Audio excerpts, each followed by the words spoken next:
esa multitud entrañable de hombres y mujeres, de niños, jóvenes y viejos empapados bajo la lluvia, anticipaba un otoño inclemente, pero no solo por el clima. Comprendí que tenía que tranquilizarlos, porque ellos, como yo, también se habían sentido agredidos en sus convicciones, como si hubieran sido parte, más que del sueño de construir una vida mejor, de una asociación ilícita. Porque los esfuerzos de unir la palabra kirchnerista a delincuente habían sido y seguirían siendo muy persistentes. ¡Cuánta infamia!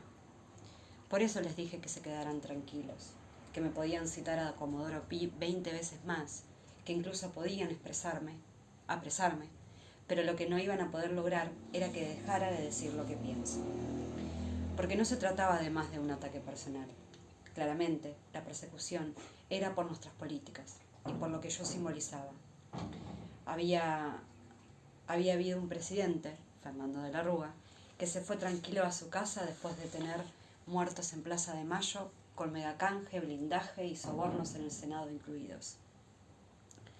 Recordé que el primer presidente perseguido de la era democrática fue Hipólito Yrigoyen, a quien después de derrocarlo, en 1930, le imputaron hechos de corrupción a granel. Me tuve que morder la lengua para no contar que en esa oportunidad una multitud enardecida por los diarios de aquella época había asaltado el departamento del viejo líder radical en la calle Brasil, buscando plata en los colchones, donde, por supuesto, no encontraron absolutamente nada. Pobre Yrigoyen. Lo habían tenido preso en la isla Martín García y el día que lo liberaron asumió el gobierno del general Agustín P. Justo.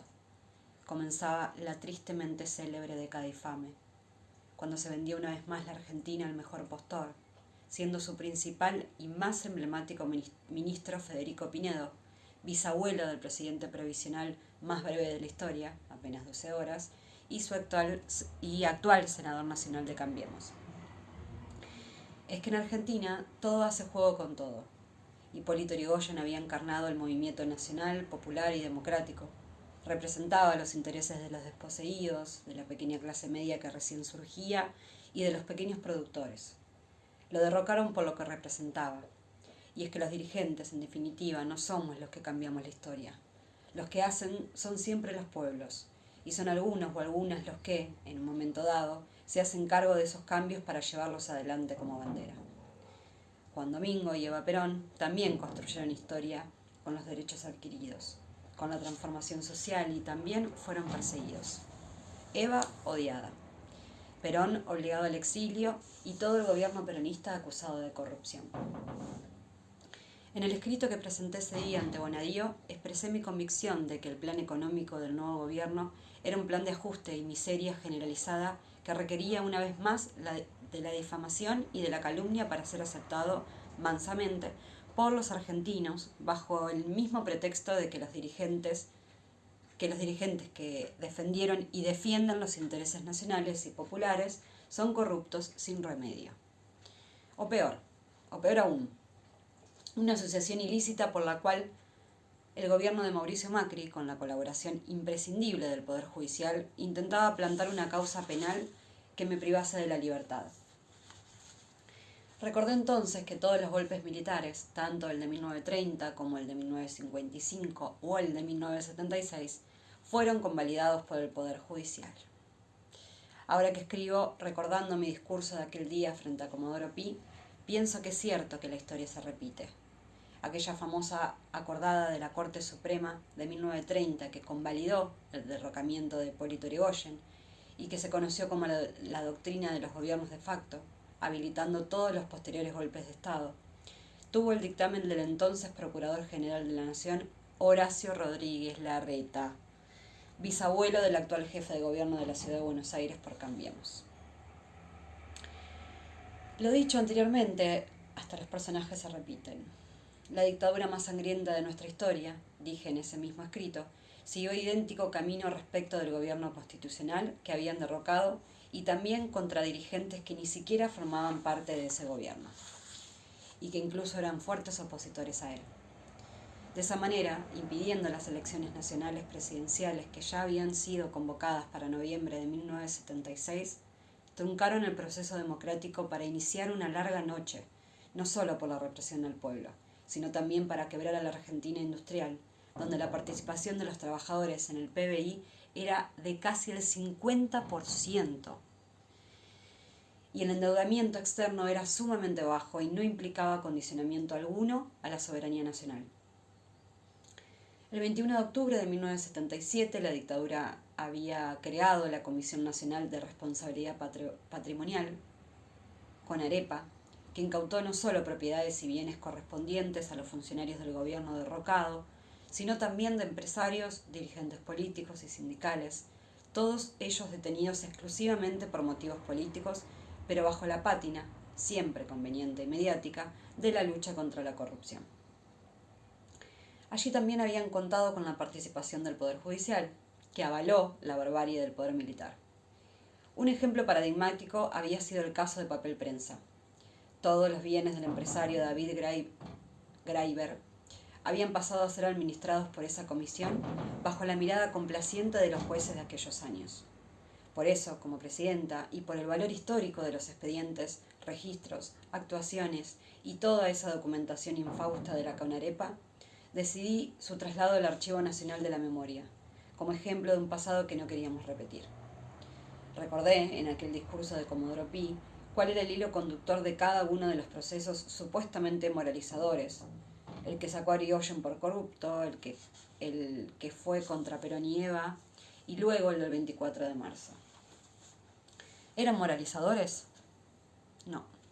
Venían por los derechos y las conquistas logrados por millones de argentinos que habían mejorado su vida, impulsados por el movimiento nacional y popular que se había encarnado en distintas épocas, bajo distintas formas y con distintos nombres. Por eso yo era un obstáculo. ¿Cuántas veces se lo dije como presidenta? ¿Cuántas, Dios mío?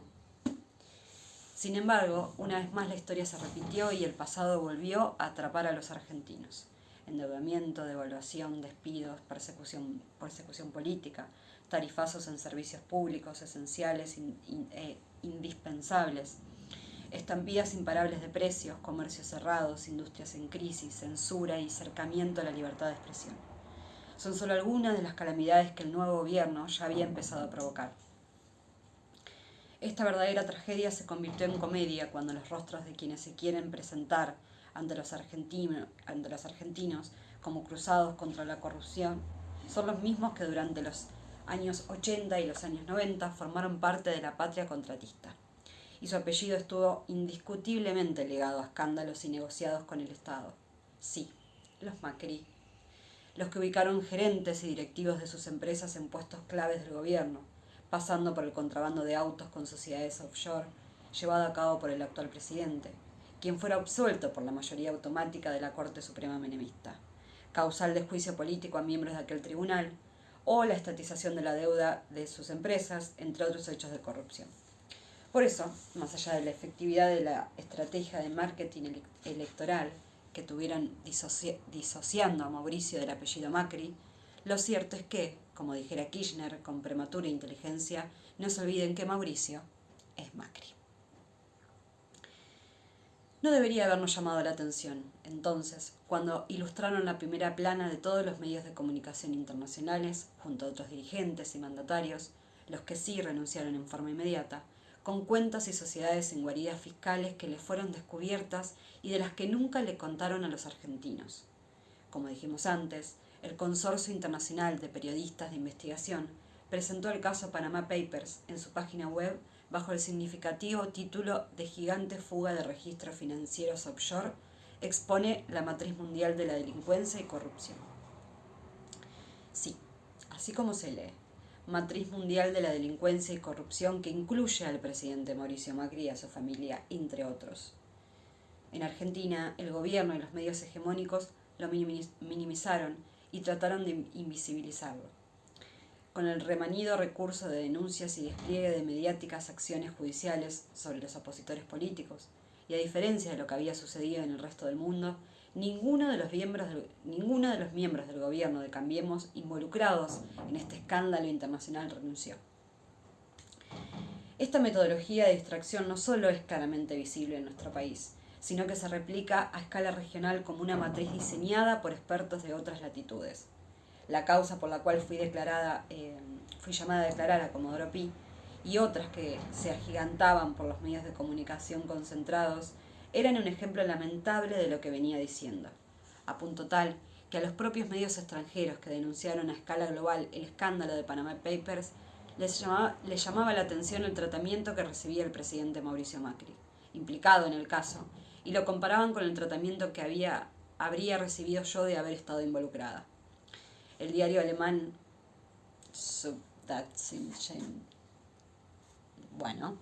periódico que dio a conocer a nivel global los Panama Papers, sostuvo que de haber sido la expresidenta Cristina Fernández de Kirchner, la involucrada, todos habrían pedido su renuncia inmediatamente. No lo digo yo, lo publicó en letra de molde un prestigioso diario alemán.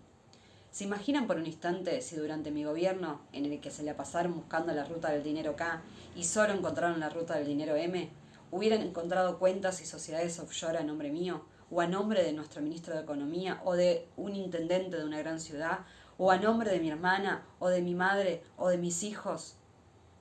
Eso demostraba que los discursos moralizantes tenían un solo objetivo: ir por los derechos adquiridos y por el bienestar que los argentinos habían ganado en los 12 años y medio de nuestro gobierno, en los cuales habíamos generado millones de puestos de trabajo. La contracara era este presente con miles de despidos en el sector público y privado, persecución ideológica, empleados públicos que cambiaban sus perfiles en las redes sociales porque tenían miedo a perder su trabajo, cuando nunca lo habían tenido durante mi gestión en la que cualquiera me insultaba o agraviaba. Y estaba muy bien que no tuvieran miedo, porque esa es una de las ventajas de vivir en una verdadera